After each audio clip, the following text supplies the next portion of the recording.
the Agent Orange, we didn't know how dangerous it was, but we were glad to see him because that would disperse of the dense jungle.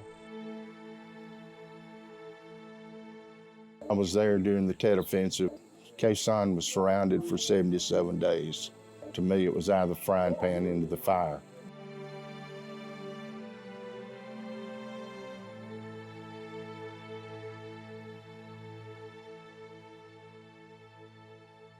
Did you sustain any injuries or wounds in combat? I was flying off aircraft carriers. Of course, that's a crash landing every time you land. And I had 2,554 crash landings, I figured that. And my back and neck eventually started giving me a lot of problems. I'm 100% disabled. I've lost 30% of my ventricle. I'm blind and I'm deaf. I was wounded September 19, 1968, fire base called Rock Pile. We took about 15 casualties that day, but we gave it better than we took it. My name's Larry Wilson. I'm from Decatur, Alabama, and I was a Marine in Vietnam, 1968, 1969.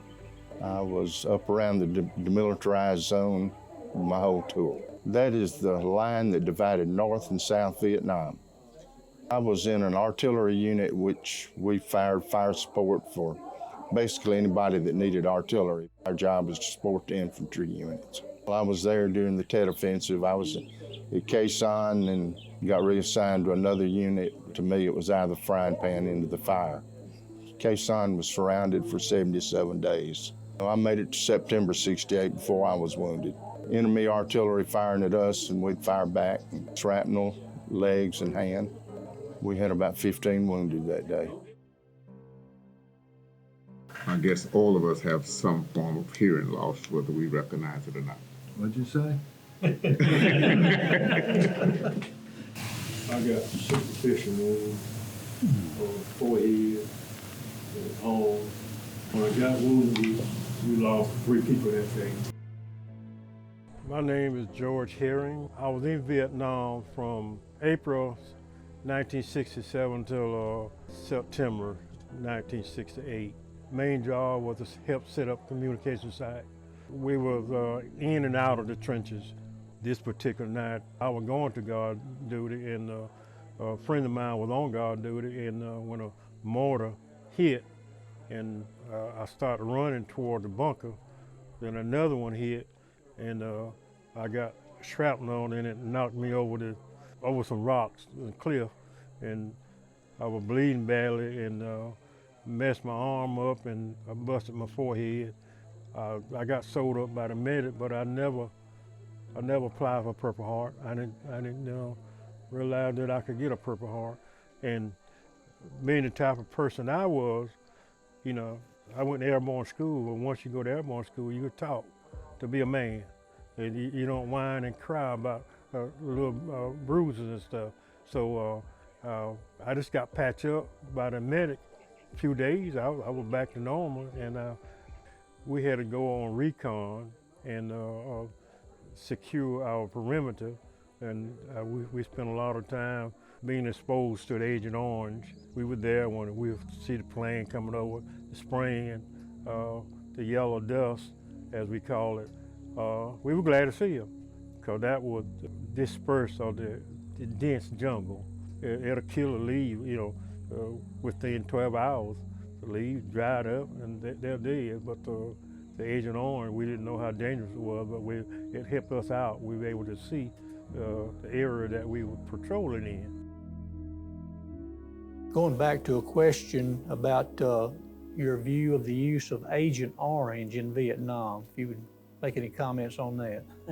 Well, this caused the death of a lot of guys. It was meant as a defoliant. I don't know what they knew about it when they did that, but it was not a good decision, as we know now. If we knew then what we know now, a lot of things would be different. VA has ruled that I'm 60% disabled because of Agent Orange, the heart, and sometimes I'm short of breath. Well, I think at the time, it had a purpose. It was a godsend in ambush areas around fire bases to defoliate.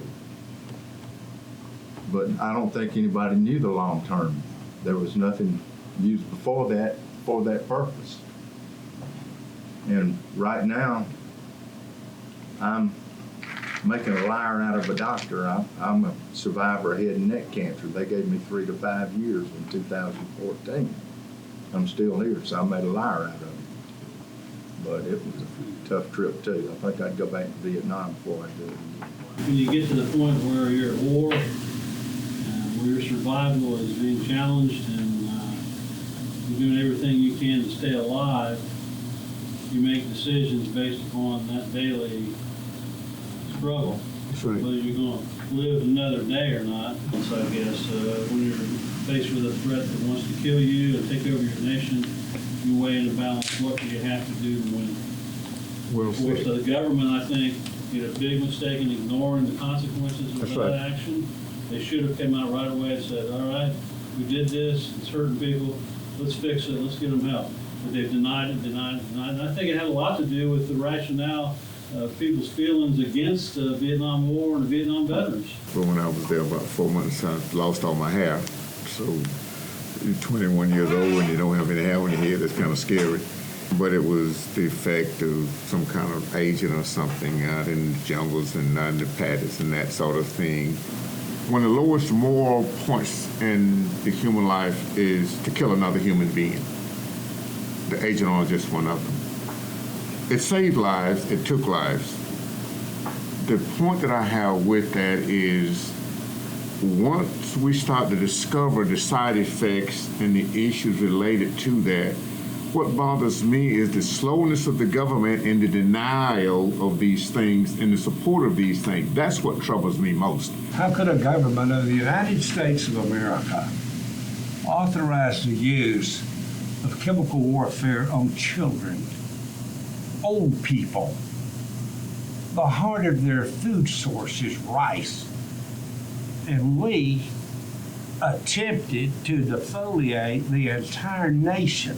There was no discrimination on what Agent Orange was dropped on. Even on our own troops, Marines are suffering, Army are suffering from it, and a few Navy. The Navy admitted it gave me stage 4 cancer.